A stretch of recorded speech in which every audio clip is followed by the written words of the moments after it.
Hi friend, नमस्ते to all of you. उम्मीद करते हैं कि आप सभी अच्छे होंगे।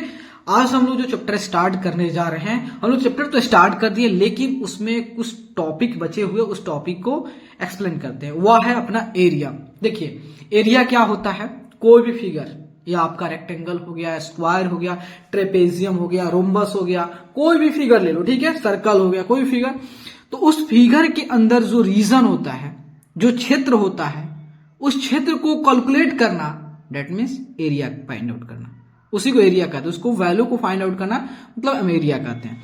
जैसे मान लेते हैं यहां पे हमें बेसिकली सभी फिगर्स का स्टडी नहीं करना है, हमें जो है क्लास 6 में जो है हमें स्क्वायर एंड रेक्टेंगल का एरिया ही फाइंड आउट करना है। तो देखिए, सपोज मान लेते हैं ये क्या है, ये देखिए, ये स्क्वायर है, ये स्क्वायर है एंड ये रेक्टेंगल्स है, ठीक है, रेक्टेंगल्स है।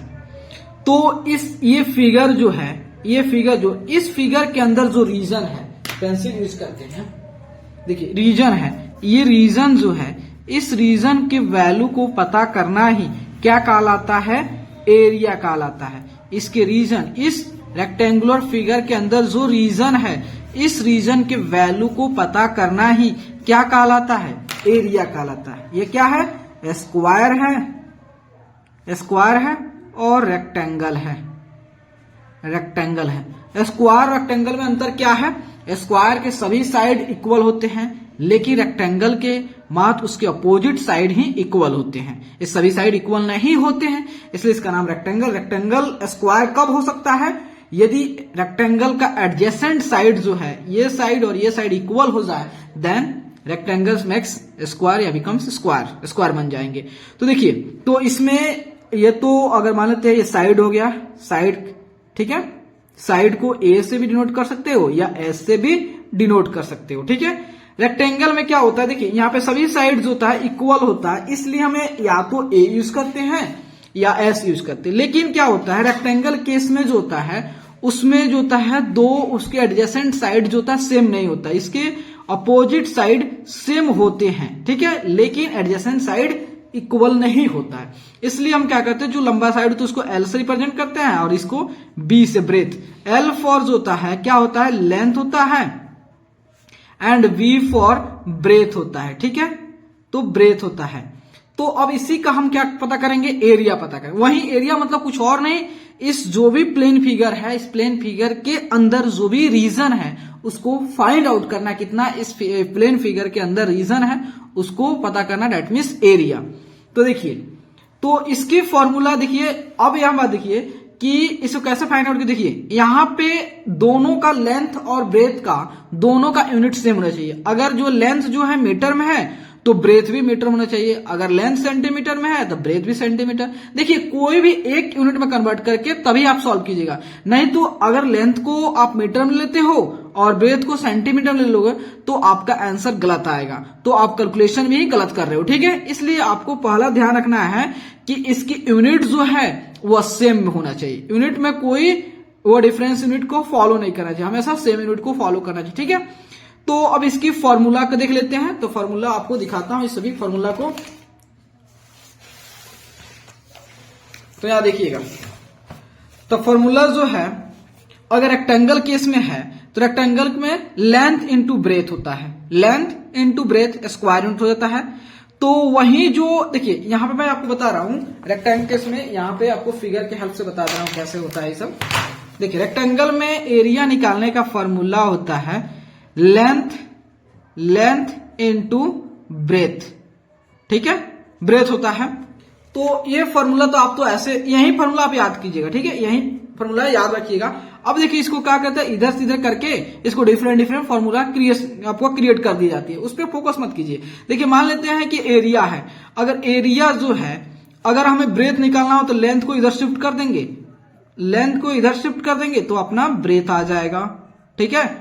अगर लेंथ पता करना हो तो ब्रेथ को इधर शिफ्ट कर देंगे तो अपना क्या निकल जाएगा? लेंथ पता निकल जाएगा। तो देखिए, इस पे फोकस मत कीजिए कि आप डिफरेंट बहुत सारा फॉर्मूला याद करिएगा, नहीं, आप बस आपको ये फॉर्मूला याद होना चाहिए। एरिया ऑफ रेक्टेंगल का फॉर्मूला होता है लेंथ इंटू ब्रेथ होता है। वही देखिए, स्क्वायर केस में क्या होता है, इसमें जो होता है, अगर वही जो है अगर ये मान लेते ए हो गया तो ये भी ए हो गया, तो इसमें भी आप क्या कर सकते हो, लेंथ इंटू ब्रेथ लगा सकते हो। लेकिन यहां पे जो था लेंथ एंड ब्रेथ होता है दोनों सेम होता है, किसमें, स्क्वायर केस में। स्क्वायर केस में दोनों सेम होता है। तो अगर ये भी ए हो गया ये भी ए, तो ए इंटू ए क्या हो गया, ए स्क्वायर हो गया। इसलिए इसकी एरिया का स्क्वायर की जो एरिया होता है ए स्क्वायर लिखते हैं। या एक और लिख देते हैं हम लोग कि हाफ ऑफ, देखिए इसका डायगोनल क्या होता है, इसकी जो अपोजिट वर्टेक्स है, अपोजिट वर्टेक्स को जो लाइन सेगमेंट ज्वाइन करता है उसको डायगोनल कहते हैं। तो स्क्वायर में 2 डायगोनल्स होता है, तो इसको मान लेते डायगोनल्स की, स्क्वायर की दोनों डायगोनल्स क्या होता है, इक्वल होता है। ये भी डी होता है, ये भी डी होता है। तो इसका एरिया निकालने का फॉर्मूला होता है हाफ ऑफ, होता है हाफ ऑफ डी स्क्वायर या डायगोनल का स्क्वायर होता है ये भी। अब बात आती है यूनिट में, तो यूनिट में देखिए, इसमें देखिए आपका 2 ए है और दोनों को या तो मीटर में रखो या सेंटीमीटर में रखो या एमएम में रखो या किलोमीटर में रखो, कोई भी यूनिट में रखो, लेकिन एक यूनिट में रखोगे। तो एक यूनिट देखिए मीटर इंटू मीटर क्या होता है, अगर माने लेंथ, देखिए एरिया अगर रेक्टेंगल केस में तो लेंथ इंटू ब्रेथ होता है, तो लेंथ को किसमें करोगे, मीटर में, ब्रेथ किसमें, मीटर में। तो मीटर इंटू मीटर, देखिए यहां पे इसकी पावर कितना है, अगर 1 है इसकी पावर 1 है, तो m को कॉमन कर लो, दोनों पावर को ऐड कर दो, 2 हो गया। हो कि नहीं, हमने पढ़ा है एक्सपोनेंट चैप्टर में, पढ़ा है कि नहीं।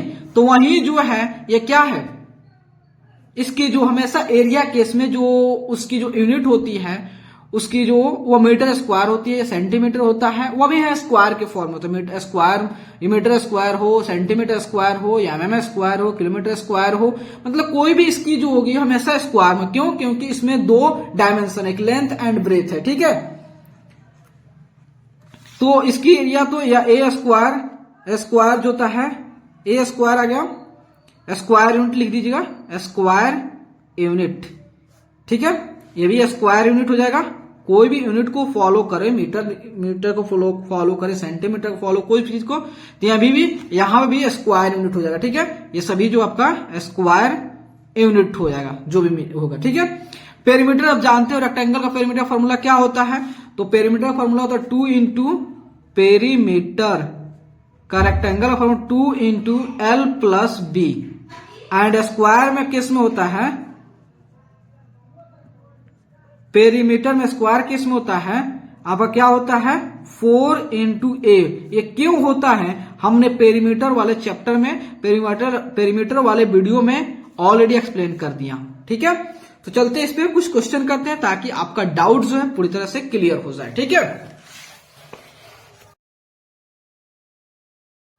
देखिए कह रहा है, फर्स्ट में कह रहा है find area of rectangle whose length and breadth are 45 centimetre and 18 centimetre respectively, also find the perimeter of the rectangle. तो यहां पे पहले देखेंगे कि दोनों जो लेंथ एंड ब्रेथ की जो यूनिट सेम है कि नहीं, तो दोनों एक, ये भी सेंटीमीटर ये भी सेंटीमीटर, कोई दिक्कत नहीं है। तो हमें क्या बनाना है, हमें एक रेक्टेंगुलर फिगर बनानी है, ठीक है। तो यहां देखिएगा, देखिए यहां पे जो है हम क्या करते हैं, एक ड्रॉ करते हैं, फर्स्ट में एक रेक्टेंगुलर फिगर ड्रॉ कर देते हैं। इसकी यह लेंथ हो गया और यह ब्रेथ हो गया। तो लेंथ कितना हो गया 45 सेंटीमीटर हो गया और ब्रेथ कितना हो गया 18 सेंटीमीटर हो गया। तो इसकी बात है एरिया का। तो एरिया के लिए हमने क्या जानते हैं, एरिया के लिए सिंपली जानते हैं L इंटू बी, लंबाई गुना चौड़ाई होती है। तो आपका लेंथ कितना है 45 हो गया और ब्रेथ कितना 18 हो गया, ठीक है। तो जब इसको मल्टीप्लाई करोगे 45 को 18 से, तो आपका आंसर आ जाएगा कितना आ जाएगा 810 स्क्वायर सेंटीमीटर, ठीक है, स्क्वायर सेंटीमीटर, ठीक है। उसके बाद बोला है इसकी पेरीमीटर। तो पेरीमीटर में तो जानते हो क्या होता है, पेरीमीटर जो होता है इसके जो बाउंड्री के लेंथ को ऐड कर दो, तो वहीं तो पेरीमीटर केस में जो होता है 2 इंटू एल प्लस बी होता है। तो 2 हो गया, L कितना है 45, ब्रेथ कितना है 18 है, तो 2 इंटू 8 5 13 हो गया, 4 1 5 1 6 हो गया, 63 हो गया। तो कितना होगा 3 दूनी 6 हो गया, 6 दूनी 12 26 सेंटीमीटर। यह सेंटीमीटर में क्या होगा, पेरीमीटर जो था अपना सेंटीमीटर में होता है, ठीक है। और वह स्क्वायर यूनिट में होता है, ठीक है। वहां मल्टीप्लाई कर रहे हैं, तो मल्टीप्लाई करेंगे तो मीटर इंटू मीटर क्या हो जाएगा, स्क्वायर मीटर हो जाएगा। आपको दिखाएं एक्सपोनेंट का यूज करके, लेकिन यहां पे जो होता है कभी भी आप मान लेते हैं लेंथ को मीटर प्लस मीटर, ठीक है, ये मीटरे ही आएगा। आप कहने तो वो 2 मीटर नहीं कहोगे, ठीक है, मीटर प्लस मीटर आपका मीटरे आएगा। यहाँ पे दोनों सेम यूनिट में है, तो पेरीमीटर केस में क्या होता है, सेंटीमीटर आए या मीटर आए कोई भी एक सेम यूनिट आएगा, ठीक है। तो यहाँ पे हमेशा यहाँ पे कोई स्क्वायर नहीं लगेगा, लेकिन एरिया केस में हमेशा स्क्वायर में आएगा, ठीक है।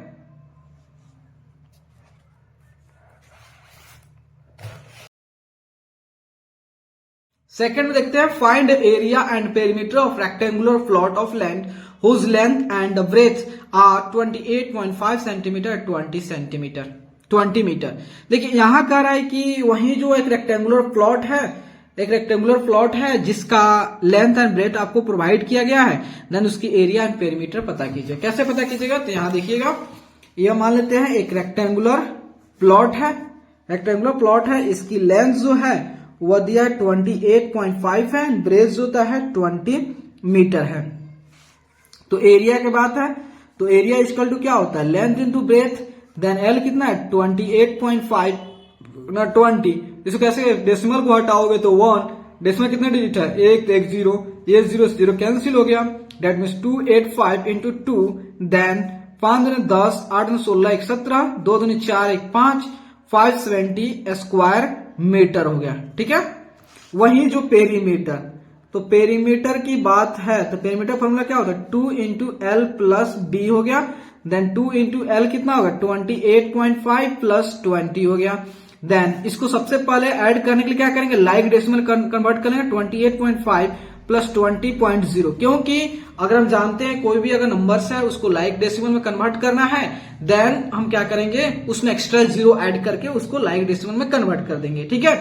तो अब इसको ऐड करते हैं, तो 5 प्लस 0 कितना हो गया, 5 डेसिमल हो गया, 8 प्लस 0 8 हो गया, एंड देन 2 प्लस 2 4 हो गया, देन मल्टीप्लाई, देन उसको मल्टीप्लाई करेंगे, तो इसको देखो कैसे मल्टीप्लाई करते हैं, 2 इंटू 485, तो यहाँ डेसिमल था, डेसिमल के बदले 1, और डेसिमल के बाद एक डिजिट है, एक जीरो बैठा दूं, देन इसको 5 से कैंसिल करते हैं, 5 दूना 10, और इसको 9 पचे 45, और 7 पचे 35, और 2 से 2 कैंसिल, तो 97 मीटर आ गया, इसकी पेरीमीटर आ गया, ठीक है।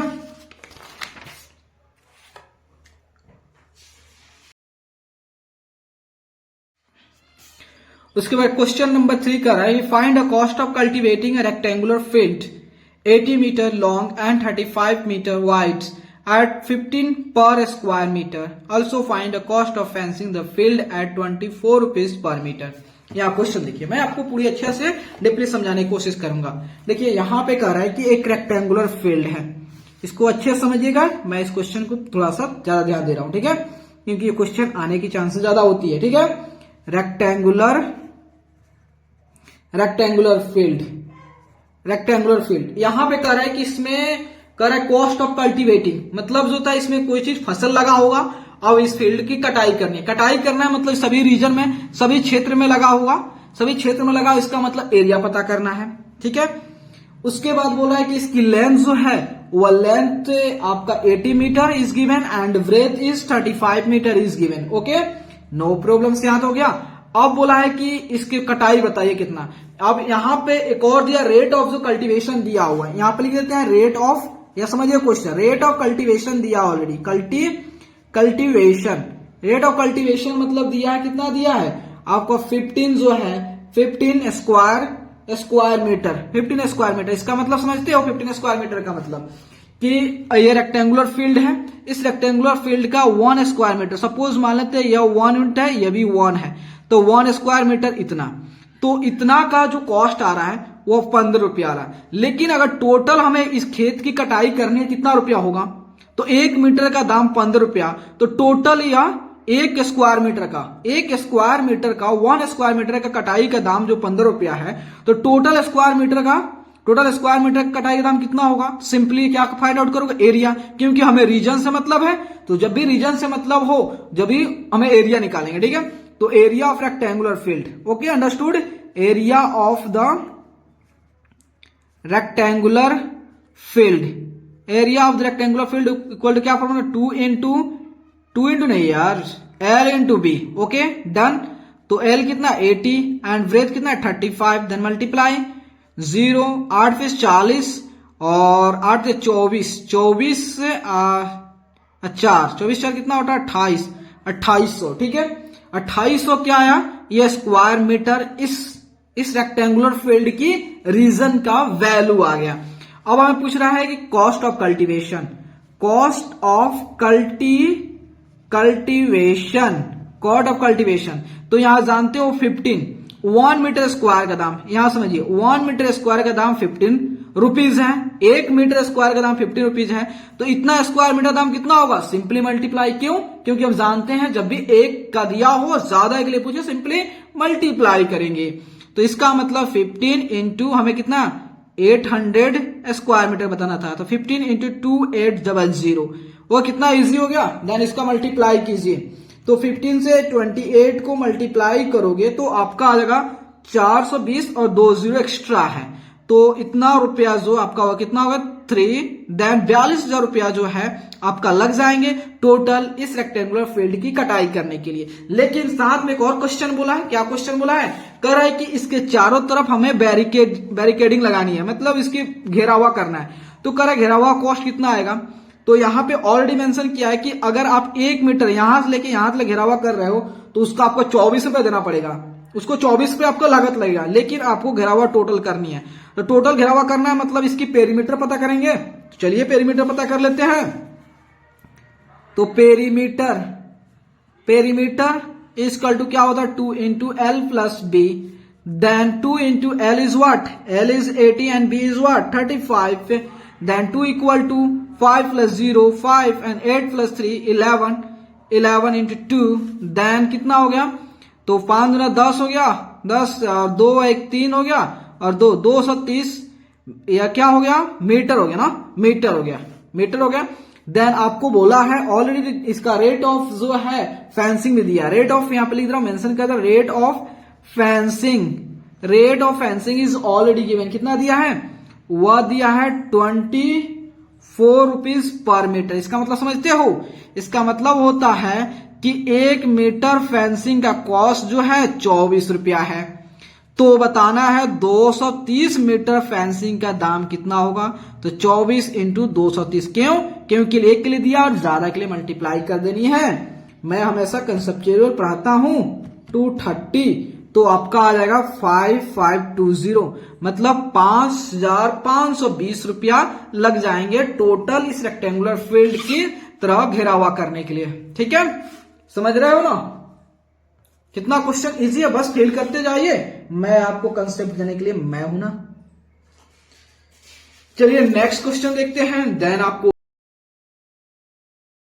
एरिया ऑफ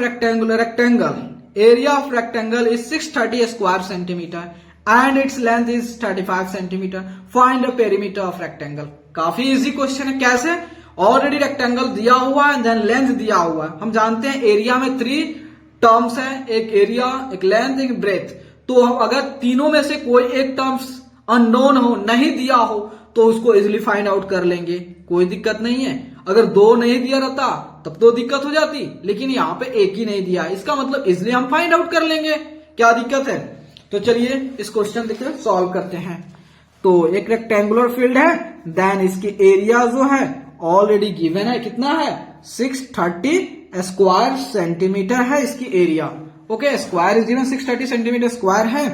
देन इसकी लेंथ जो है ऑलरेडी कितना है 35 सेंटीमीटर एंड ब्रेथ जो है अननोन है, ब्रेथ की वैल्यू पता ही नहीं है, कैसे पता करेंगे। तो हम एक तो फॉर्मूला जानते हैं, क्या, एरिया इज इक्वल टू होता है लेंथ इनटू ब्रेथ। अब वैल्यू को पुट करो, आंसर को गेट करो, काफी इजी है। तो 630 इक्वल टू लेंथ कितना है 35 है एंड ब्रेथ कितना है b है। तो आप चाहो तो इसको थोड़ा सा एक्सचेंज कर सकते हो ताकि आपको दिक्कत ना हो। इसको ऐसे लिख सकते हो 35 इंटू बी इक्वल टू 630 आपको, और b को इधर रख दो, 630 मल्टीप्लाई में डिवाइड कर दो 35। अब इसको कैंसिल करो जी, कैंसिल करोगे तो 7 बार में ये कैंसिल, और ये हो जाएगा कितना 5 एंड देन 13 5 गुना 10 कितना 5 हुआ, तो 1 और 1 और 5 1 5 1 और 3 13 और 5 10, 3 बचा 3 और 0 30, तो 30 6 5 30 हो गया। तो 7 से 7 एकम 7 और 7 है 56, मतलब that means b equal to 18 centimetre. B equal to 18 centimetre आ गया। ठीक है, तो अपना ब्रेथ भी आ गया, कितना है 18 सेंटीमीटर। अब इसका बोला है भैया पेरीमीटर निकाल दो, तो पेरीमीटर तो अपन को ऑलरेडी पता है, फॉर्मूला क्या होता है 2 इंटू एल प्लस बी होता है। तो 2L कितना है L 35 एंड ब्रेथ कितना है 18 है। देन 2 इंटू 8 प्लस 5 13 हो गया, 8 5 13 हो गया, 3 1 4 1 5 हो गया, 53 हो गया। देन इसको मल्टीप्लाई करें, 3 दूनी 6 और 5 दूनी 10 से 10 1 11 116 सेंटीमीटर। काफी इजी है जी। कितना 3 दूनी 6 हो गया, 5 दूनी 10 1 11 106 गलत है क्या, तो आपका 53 3 6 अब 5 10 106 होगा जी। हम ऐसे ठीक है 106 सेंटीमीटर आ गया।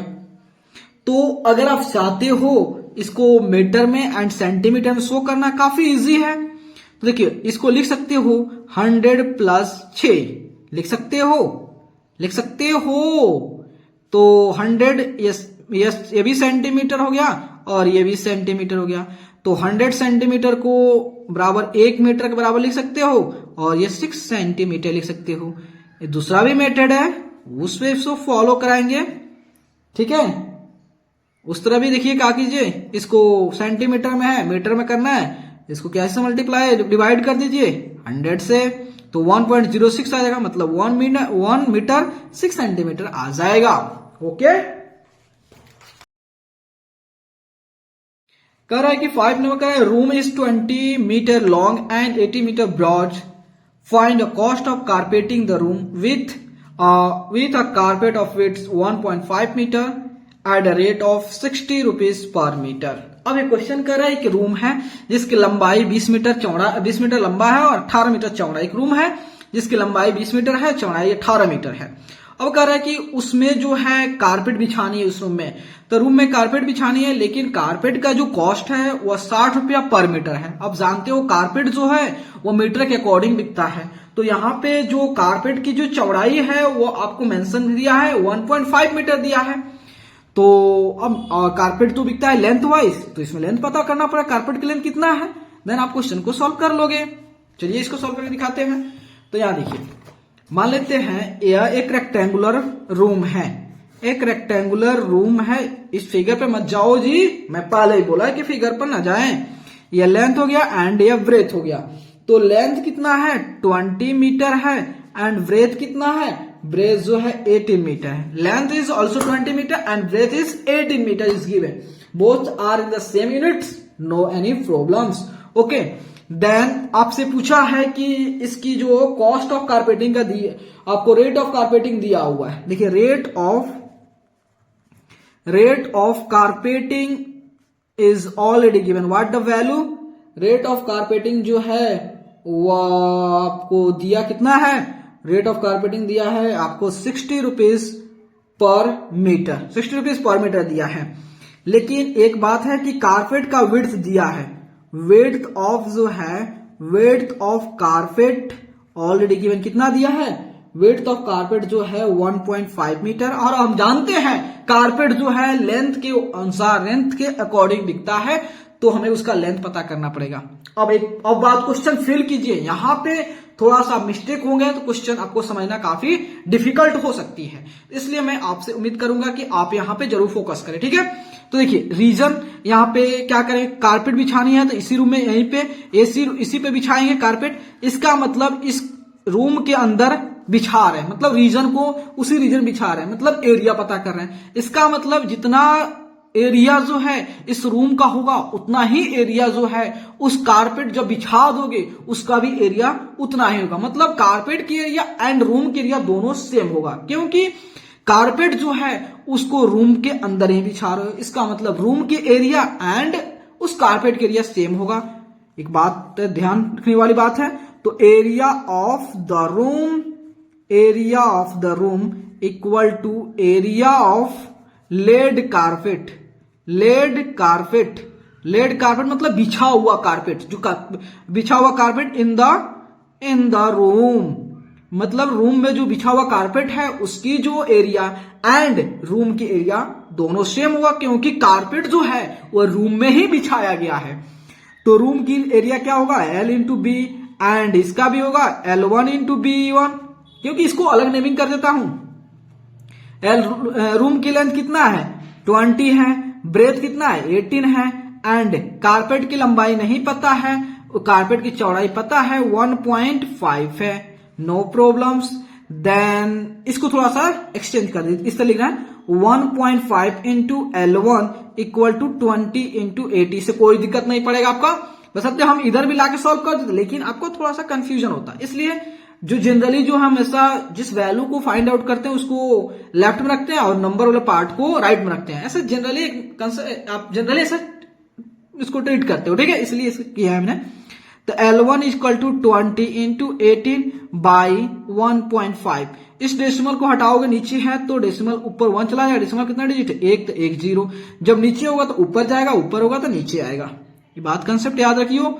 देन आपका क्या हो गया, अब यहां पे देखिए क्या कैसे होता है, तो आप इसको कैसे करोगे, तो आप इसको 3 से कैंसिल करो, 3 5 15 और 3 6 18, 5 चौका 20, वह कितना L1 equal to 6 24, 24 Guna 0 240 metre, मतलब उस कारपेट की लंबाई जो है 240 मीटर, और रेट ऑफ कारपेट दिया है, रेट ऑफ कारपेट दिया है कि 1 मीटर कारपेट का जो दाम है वह कितना रुपया दिया है 60 रुपया दिया है, 1 मीटर कारपेट का दाम जो है वह 60 रुपया दिया हुआ है।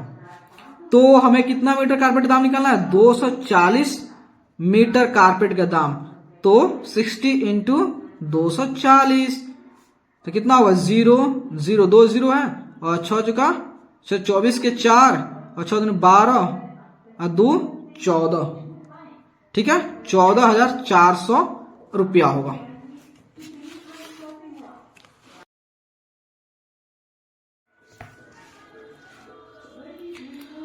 Example 6, the total cost of flooring a room at 85 rupees per square meter is 51,100 if the length of the room is 8 meters, find its breadth। अब कह रहा है कि एक रूम है और उस रूम को फ्लोर जो फर्श है ना उसको बनाना है, ठीक है, फ्लोरिंग उसको बनाना अच्छे से, तो कह रहा है कि उसकी बनाने का जो खर्चा आ रहा है और उसके जो रेट दिया है 85 rupees per square metre rate से उसे बनाया जा रहा है, तो टोटल खर्चा आ रहा है वह 51 रुपया है। तो कह रहा है यदि रूम का जो लेंथ है 8 मीटर है देन उसकी ब्रेथ क्या होगी। काफी इजी है। कैसे इजी है मैं बताऊंगा जी। देखिए this is room, okay, no problem, no doubt, any hesitation, ठीक है। ये रूम है और इसकी जो है लेंथ L है एंड ये ब्रेथ B है। Length and breadth is given not, length is given 8 metre, okay, breadth we have to find its, okay, no problem. यहां देखिए तो रूम है, रूम का अंदर यही तो फ्लोर है, तो इसको बनानी है, लेकिन इसका कॉस्ट रेट ऑफ फ्लोरिंग दिया है। तो रेट ऑफ फ्लोरिंग मतलब क्या होता है अपन बताएगा आप लोगों को। क्या रेट ऑफ फ्लोरिंग जो होता है, रेट ऑफ फ्लोरिंग रूम दिया है वो 85 रुपीज पर स्क्वायर मीटर। इसका मतलब क्या हुआ कि अगर यह हमारा रूम है और यह फर्श है, इस पे क्या करना है, इसको बनवानी है, तो मान लेते यहाँ 1 मीटर हो गया, ये भी 1 मीटर हो गया, तो इतना एरिया को फ्लोर करने का जो खर्चा आ रहा है 85 रुपया आ जा रहा है। लेकिन हमें इतना थोड़े करना है, हमें टोटल को फ्लोरिंग करानी है, तो कराने के लिए इतना खर्चा 85 रुपया, तो टोटल खर्चा कितना आएगा, तो जो भी इसकी एरिया आएंगे उससे मल्टीप्लाई कर देंगे, क्योंकि इतना एरिया का दाम इतना रुपया हो गया, तो इतनी टोटल एरिया का दाम कितना होगा, सिंपली मल्टीप्लाई कर देंगे। तो चलिए, लेकिन ये अभी नहीं बोला है कि इतना स्क्वायर मीटर एरिया का दाम 85 रुपया है, लेकिन टोटल स्क्वायर मीटर का जो खर्चा आ रहा है वो कितना आ रहा है, 5100 रुपया आ रहा है। मतलब टोटल कॉस्ट इक्वल टू 5100 आ रहा है। तो एक बात समझिए मेरे बात को फील कीजिए, आपको डेफिनेटली इस क्वेश्चन समझ में आएगा। इतना क्वेश्चन समझ कभी आप भूल नहीं पाओगे। यहां देखिए कि 1 स्क्वायर मीटर यहां लिखा है, एक लिखा हुआ है, यहां कुछ नहीं तो पर मतलब 1 तो 1 केजी 1 स्क्वायर मीटर का जो फ्लोरिंग करनी है उसका कॉस्ट 85 रुपया है। लेकिन जब पूरा को फ्लोरिंग कर रहे हैं तो उसका खर्चा आ रहा है 51 रुपया। इसका मतलब है कि अगर इस 5100 को 50 से डिवाइड कर देंगे तो अपना एरिया निकल जाएगा। हाँ भाई देखो 50 रुपया, अगर इसको और ज्यादा एक्सप्लेन करें ना तो आपको एकदम चुटकी में समझ, लेकिन थोड़ा लंबा लगेगा, ठीक है। लेकिन ऐसा फील कीजिए, मैं आपको समझा रहा हूं, कुछ समझिए। 1 स्क्वायर मीटर का दाम इतना रुपया है, तो टोटल स्क्वायर मीटर दाम इतना है। तो अगर इससे टोटल से और 1 के लिए डिवाइड कर दोगे तो आपका निकल जाएगा square area of the square, area of the rectangular room. तो एरिया ऑफ द, मैंने ऑलरेडी कंसेप्ट वीडियो बता चुका हूं, बहुत मैं बताया हूं। अगर आप मेरी वीडियो को फॉलो करते हैं तो डेफिनेटली आप ये कंसेप्ट को जानते होंगे। रेक्टेंगुलर रूम, देन क्या होगा 5100 बाय 85। तो इसको 5 से करेंगे 70 बार में। और एक बात बोलू जी, 70 से कैंसिल कर देते हैं, क्या कहते हो? देखो अगर 70 17 पचे 85 और 17 51, वाह गजब बात है भाई। ये 17 51 हो गया। अब 300 बचा, 3 से करते हैं तो 6 5 30, 1 0 60। इसका मतलब रूम की जो एरिया आ गया वह कितना आ गया, 60 आ गया। 60 आएगा रूम, हाँ जी 60। तो 60 स्क्वायर मीटर रूम के एरिया का 60 स्क्वायर मीटर। तो इसकी ब्रेथ बतानी है, काफी इजी है। तो देखिए एरिया इक्वल टू क्या होता है, लेंथ इंटू ब्रेथ होता है। तो एरिया कितना दिया है, 60 दिया है। लेंथ कितना दिया है, 8 दिया है। ब्रेथ नहीं दिया है, पता कर लेते हैं। तो 60, अब इधर नहीं कहते हैं, इसे नहीं पे समझिए। इस 8 को इधर लाते हैं, बी हो गया। देन इसको 2 से कैंसिल करते हैं 4, इसको 2 से कितना हो गया 30, अगेन 2 से 2 और ये 15। तो 15/2 आ गया, इधर ब्रेथ हो गया। तो इसको क्या करते हैं, तो 2 से डिवाइड करते, देखिए यार 2 से डिवाइड करिए 10। अगर आप जानते, एक बार बात समझिए कि आप जानते हैं अगर कोई भी फ्रैक्शन हो, अगर उसके डिनोमिनेटर 10 हो जाए ना तो भाई काम बन जाता है, काम इजी बन जाता है ना। कैसे, देखिए यहाँ पे ये 15, अगर इसको यहाँ पे 2, यहाँ पे 5 से मल्टीप्लाई कर दिया, यहाँ पे 5। आप जानते हो या तो 2 से 15 को डिवाइड करो, या तो 2 से 15 डिवाइड करो, या आप कुछ ऐसा कर दो ताकि इसके डिनोमिनेटर 10 हो जाए, तो उसको इजिली डेसिमल में कन्वर्ट करना काफी इजी हो जाएंगे। तो 15 × 5 = 75 और बाई 10 इक्वल टू बी। तो इसको तो 7 5 लिख दो, कितना 0 है 1, तो एक डिजिट के बाद डेसिमल रख दो। कितना, किधर से, राइट से लेफ्ट तरफ, देखिए राइट से लेफ्ट तरफ जाओगे 1 डिजिट, तो 7.5। तो ब्रेथ इज इक्वल टू जो है कितना होगा 7.5 मीटर। अंडरस्टूड।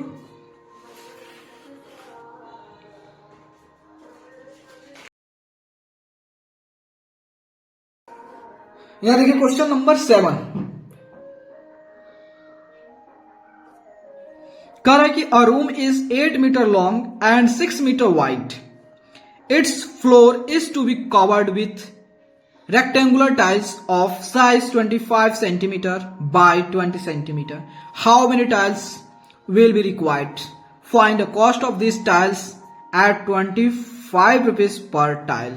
अब देखिए क्या कर रहा है, एक रूम है जिसकी लंबाई 8 मीटर लंबा है और 6 मीटर चौड़ा है, लेकिन उस रूम को में जो फ्लोर है उस पर टाइल्स लगानी है। और टाइल्स की उसकी जो एरिया है, उस रेक्टेंगुलर टाइल्स की एरिया है 25 सेंटीमीटर लंबाई है और 20 सेंटीमीटर चौड़ाई है। वो टाइल्स भी रेक्टेंगुलर शेप का है। तो कह रहा है कि बताना है कि कितना टाइल्स लगेगा उस रूम में, और साथ साथ ये भी बताना है कि उस टाइल्स लगाने में खर्चा कितना आएगा। आप इजिली पता कर लोगे। कैसे, चलो ना बताते हैं, हम काहे के लिए आए जी। देखो कैसे, ऐसे बतानी है। ये देखो, ये क्या है, रेक्टेंगुलर फील्ड है ना, rectangular field. Sorry, rectangular field की बात थोड़ी कर रहे हैं भाई, क्या गजब की बात है भाई। ये रेक्टेंगुलर रूम है। रूम जो है रेक्टेंगल के शेप में है, रेक्टेंगुलर रूम है, रेक्टेंगुलर रूम है। इसमें क्या लगानी है? टाइल्स लगानी है। ये टाइल्स भैया जी हैं, इस टाइल्स को लगानी है। इस रूम की लंबाई कितनी है? ये 8 मीटर एल है length, and breadth what 6 metre है। लेकिन ये टाइल्स जो है, इस टाइल्स जो है इसकी जो है एल जो है वो 25 सेंटीमीटर है, और इसकी ब्रेथ जो है वह कितना 20 सेंटीमीटर है। तो देखिए, या तो इसको सेंटीमीटर में कर दो दोनों को, या तो इसको दोनों को मीटर में कर दो। क्यों? क्योंकि कभी भी मीटर जो भी यूनिट है उसको सेम यूनिट में करेंगे। देखिए, अगर आप इसको सेंटीमीटर में करोगे तो आपको डेसिमल से कोई दूर दूर तक कोई नाता नहीं रहेगा, लेकिन इसको मीटर में कर दिया ना तो ये डेसिमल में आ जाएंगे। डेसिमल को सॉल्व करना जानते हो कितना दिक्कत हो जाता है। तो इसी को सेंटीमीटर में कर देते हैं। तो आप जानते हैं 1 मीटर में 100 सेंटीमीटर होता है, तो 8 मीटर कितना सेंटीमीटर? 800 सेंटीमीटर हो जाएंगे। और इसी तरह ये बी कितना हो जाए? 600 सेंटीमीटर। नो प्रॉब्लम, कोई डाउट नहीं रह गई। अब देखिए, हमें क्या निकालना है? हमें निकालना है कि नंबर ऑफ टाइल्स कितना लगेगा। तो देखिए, इस टाइल को क्या करना है? इसमें बिछानी है। मान लेते इतना टाइल्स ये आ गया, एक टाइल यहां पे आ गया, एक टाइल्स यहां पे आ गया, एक टाइल यहां पे, फिर ऐसे टाइल्स आएगा। ठीक है, ऐसे टाइल्स पूरी रूम में बिछा दिए जाएंगे। ठीक है, पूरी रूम में बिछा दिया जाएगा।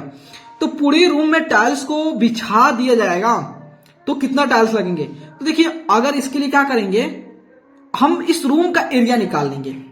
इस रूम का एरिया निकाल लेंगे, और इस रूम में एक टाइल, जो रूम में टाइल्स लगा रहे हैं, उस एक टाइल्स की एरिया क्या होगी उस एरिया से डिवाइड कर देंगे। जैसे उस एरिया से डिवाइड करेंगे टाइल्स की एक एरिया से, तो उसका क्या जानते हो क्या निकल जाएगा? जानते हो कैसे निकल जाएगा? क्या निकल जाएगा? इसमें निकल जाएगा कितना नंबर ऑफ टाइल्स। या इसको और अच्छा से मैं बताऊं ना तो आप और ज्यादा फील कर लोगे, लेकिन वो कंसेप्ट थोड़ा सा ट्विस्ट है, तो आपको थोड़ा दिक्कत होगी, इसलिए मैं बता रहा हूं अभी इतना। आप 7 क्लास में आओगे, 8 क्लास में आओगे, 9 में आपको ऑलरेडी वो बता दूंगा कंसेप्ट, लेकिन अगर आप समझना चाहो समझा दूंगा वो भी कोई सिस्टम। देखिए, एरिया ऑफ, सॉरी एरिया तो नहीं का, नंबर ऑफ टाइल्स निकालना है। Number of tiles, number of tiles equal to क्या होगा? Area of the room, area of the room by area of one tile. ठीक है, अब देखिए मैं कंसेप्ट समझा रहा हूं, देखिए कैसे यहां पे समझाइएगा। मान लेते हैं यहां पे छोटा है, देखिए समझा दे रहा हूं, वो भी कंसेप्ट आप समझना चाहे समझ सकते हैं। मान लेते हैं, यहां समझिएगा, इस सारे रूम में हम क्या कर देंगे? टाइल्स लगा देंगे। सब रूम में टाइल्स लगा हुआ, सब रूम में टाइल्स लगा। ठीक है, यहां समझिएगा, ये टाइल्स मान लग गया है, कोई बात नहीं, समझने कोई बात नहीं। हमें नहीं पता कितना टाइल्स लगेगा, लेकिन अगर जो है इसमें जितना भी टाइल्स लग रहा है, अगर एक टाइल्स के एरिया को पता कर ले और उसको सेम, सबका सभी टाइल्स का एरिया सेम है, तो उसको n से मल्टीप्लाई कर सकते हैं। तो n into area of one tiles equal to area of rectangle equal आ जाएगा। तो वही चीज वो यहां पे आया, यही चीज हुआ, समझ रहे हो ना? तो एरिया ऑफ रेक्टेंगल क्या होगा? L into breadth, and area of tiles क्या होगा? L1 into B1। Then L कितना हो गया रूम का? 800।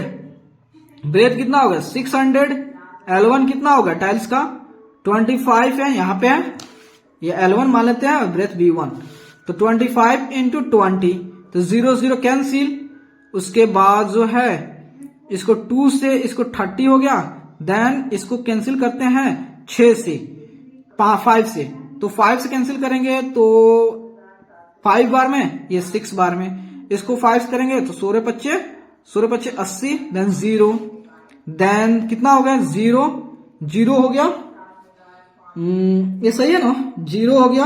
उसके बाद होता है 36 के 6 हो गया, और 6 3 9, 960। ठीक है, 960 टाइल्स लग जाएंगे। ठीक है, लेकिन इसमें दिया है टाइल्स का कॉस्ट दिया है, रेट ऑफ टाइल्स दिया है, रेट ऑफ दिया हुआ है कि 1 मीटर, सॉरी एक टाइल का जो कॉस्ट है वह दिया है 25 रुपीज। तो 960 टाइल्स इसमें लग जाएंगे, तो उसका कॉस्ट कितना होगा? 25 इंटू 960। तो कितना होगा? इसका मल्टीप्लाई करते हैं, देन देखिए 5 इंटू 25 इंटू 960 से मल्टीप्लाई करेंगे तो आएगा 24,000 रुपये लग जाएंगे इस रूम में टाइल्स लगाने का खर्चा। ठीक है, क्वेश्चन देखिए कह रहा है कि how many square tiles each of side 0.5 metre will be required to pave the floor of the room which is 4 metre long and 3 metre broad. ये कह रहा है कि एक स्क्वायर टाइल्स है जिसकी जो लेंथ है 0.5 मीटर है, ठीक है, और इसको रूम के फ्लोर पे लगानी है। कह रहा है उस रूम की लंबाई और चौड़ाई गिवन है, तो बताना है कितना टाइल्स लग जाएंगे। तो चलिए इसको बताते हैं। तो मान लेते हैं एक ये रूम है, इस रूम की लंबाई है 4 मीटर और चौड़ाई है 3 मीटर, लेकिन इसमें क्या लगानी है, एक स्क्वायर टाइल्स लगाना है। स्क्वायर टाइल्स की लेंथ ब्रेथ लेंथ सभी साइड सेम होता है, तो इसकी ए जो है कितना दिया है 0.5 मीटर दिया है। तो हमसे क्या पूछा है, area of the number of tiles पूछा है। नंबर ऑफ टाइल्स जब भी पूछे नो तो आप टाइल्स किस में लगाओगे, इसी में लगाओगे, या इसी में टाइल्स लगा दोगे, यही टाइल्स लगाओगे, यही टाइल्स। देखो हम फिगर ऐसे बना दे, लेकिन इसे पे टाइल्स ऐसे टाइल्स लगा दोगे, ये बड़ा छोटा नहीं, सभी सेम होगा, सभी टाइल्स सेम होंगे। ठीक है, फिगर ऐसे बना, सभी टाइल्स सेम होंगे। तो हम क्या करते हैं, तो जब भी निकालना हो नंबर ऑफ टाइल्स, तो क्या निकालोगे, तो नंबर ऑफ टाइल्स निकालना हो तो सिंपली क्या करोगे, इस रेक्टेंगल की एरिया निकाल दोगे, area of room by area of one tiles, one tile की एरिया निकाल दोगे, area of one tiles.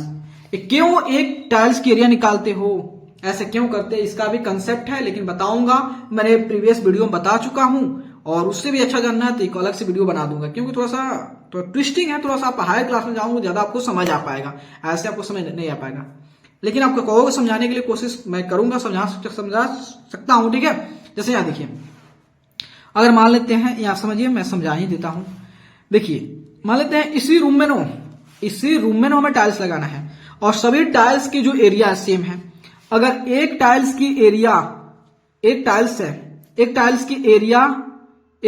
Area जो है 1 स्क्वायर मीटर है, 2 स्क्वायर मीटर, समझिएगा। तो अगर हमें नहीं पता इसमें कितना टाइल्स लगेंगे, तो हम मान लेते हैं इसमें x नंबर या n नंबर ऑफ टाइल्स लगेंगे, चाहे x नंबर ऑफ टाइल्स लगेंगे। तो एक जो है, हमने क्या लिखा, एक टाइल्स की एरिया इतना है, तो x टाइल्स की एरिया कितना होगा 2x, ये जानते हो ना। तो या 2n लिख सकते हो, या n number of tiles, n से जो रिप्रेजेंट करते हैं, जो नंबर ऑफ टाइल्स को n से रिप्रेजेंट करते हैं, तो n नंबर ऑफ टाइल्स की एरिया क्या होगा 2n। तो ये 2n जो एरिया आ रहा है, समझिएगा, 2n जो एरिया आ रहा है वो एरिया रेक्टेंगल के एरिया के इक्वल है कि नहीं। ऑफ कोर्स भाई, ये बात सही बोला आपने, एरिया ऑफ रूम। तो देखिए अब n इक्वल टू क्या हो जाएगा, n इक्वल टू, ये 2 क्या शो कर रहे हो, ये एरिया शो कर रहे हो 1 टाइल की, तो एरिया आप यहां लिख सकते हो, एरिया ऑफ 1 टाइल। ठीक है, तो area of room by area of 1 tile, ये जरा देगा टाइल। कितना इजी है, आप हायर क्लास में जाओगे जल्दी समझ जाओगे। अब देखिए यहां पे मैंने नंबर का हेल्प लिया था इसलिए 2 लिखा था, लेकिन यहां पे एरिया शो कर दीजिए, area of 1 tiles then into n equal to, यही तो फॉर्मूला आपका आया हुआ है। तो यहीं पे है आपका number of tiles equal to area of room by area of tiles. Room का एरिया कितना है, l into b, and area a square है, then a square, then room की लंबाई कितनी है 4, चौड़ाई कितना है 3, देन a इसकी कितना है 0.5 स्क्वायर, इसका मतलब 4 इंटू 3 बाई 0.5 का स्क्वायर है, तो 0.5 इंटू 0.5, इस डेसिमल को हटाओगे तो उस पर 1 जाएगा, डेसिमल कितना डिजिट 1 0, इस डेसिमल को हटाओगे तो 1 कितने डिजिट है 1 0, तो 5 दूना 10 हो गया, 5 दूना 10 हो गया, तो 4 3 12, 12 दूना 24, 24 दूना 48, मतलब जो 48 जो है टाइल्स लग जाएंगे। ओके, अगर ये वीडियो आपके लिए हेल्पफुल है बेनिफिशियल है और आपको ऐसा लगता है कि ये वीडियो देखने से हमारी जो भी प्रॉब्लम है सॉल्व हो जाती है, तो प्लीज़ चैनल को लाइक एंड सब्सक्राइब प्लीज़ ज़रूर करें, क्योंकि आपके एक लाइक एंड सब्सक्राइब से मुझे बहुत मोटिवेशन मिलती है, बहुत मोटिवेशन मिलती है। आप सोच नहीं सकते मुझे कितना अंदर से एनर्जेटिक फील करता हूँ। तो प्लीज़ अगर आपको वीडियो अच्छे लगे और आपको लगता है कि मुझे इससे जो भी हमारे प्रॉब्लम है वह सॉल्व हो जाते हैं, तो प्लीज़ आप इसके बदले में चैनल को लाइक एंड सब्सक्राइब प्लीज़ ज़रूर करें। इससे आपका कोई तो चार्ज तो नहीं लग रहा, कोई पैसा नहीं लग रहा है चैनल को लाइक एंड सब्सक्राइब करने में, तो प्लीज़ आप मेरे लिए इतना करेंगे तो मुझे अंदर से आपको हेल्प करने के लिए और ज़्यादा शक्ति आएगी, और ज़्यादा पावर आएगा आपको हेल्प करने के लिए। तो प्लीज़ आप मेरे लिए इतना जरूर करेंगे तो मैं आपके लिए पूरी रातों दिन जग के मैं आपके लिए मेहनत करूँगा। बस एक चैनल को लाइक एंड सब्सक्राइब प्लीज़ ज़रूर करें। Okay, thank you friends.